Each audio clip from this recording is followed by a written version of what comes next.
बारामती दोस्त वार्ता यूट्यूब चॅनलमध्ये आपले मनपूर्वक स्वागत आहे। या ठिकाणी आज एक बांधकाम मजूर आहेत, ते आलेले आहेत। ते जवळजवळ 20 वर्षापासून बांधकाम मजूर म्हणून काम करत आहेत। आज त्यांच्या दोन्ही पायाला जखमा झालेल्या आहेत। आज ते 8 दिवस घरी बसून आहेत। आज त्यांच्यावरती उपासमारीची वेळ आलेली आहे। तर नक्की काय परिस्थिती आहे ते त्यांच्याकडनं जाणून घेऊया। नमस्कार, नक्की काय तुमची काय परिस्थिती आहे? नमस्कार, मी अरुणचंद्र भोसले, अल्पभूधारक आहे, गोजबावी गावचा रहिवासी, अनुसूचित जातीतील आहे। तरी मी गेली 20 वर्षे या बांधकाम कामगार म्हणून काम करत आहे।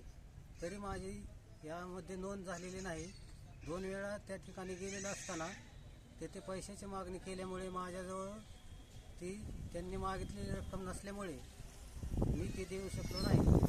तरी आता माझ्या दोन्ही पायाला जखम झालेली आहे व माझ्यावर उपासमारीची पारी आलेली आहे। या ठिकाणी हे अनुसूचित जाती प्रवर्गातील अल्पभूधारक बांधकाम मजूर आहेत। म्हणजे बारामतीमध्ये बांधकाम मजुराची नोंदणी करण्याचे ऑफिस आहे, त्या ठिकाणी पैशाची मागणी केली जात आहे।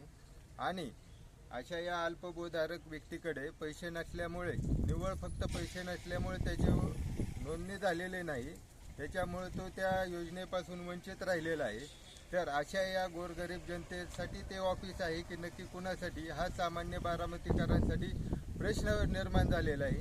धन्यवाद। मी अजित लोंढे।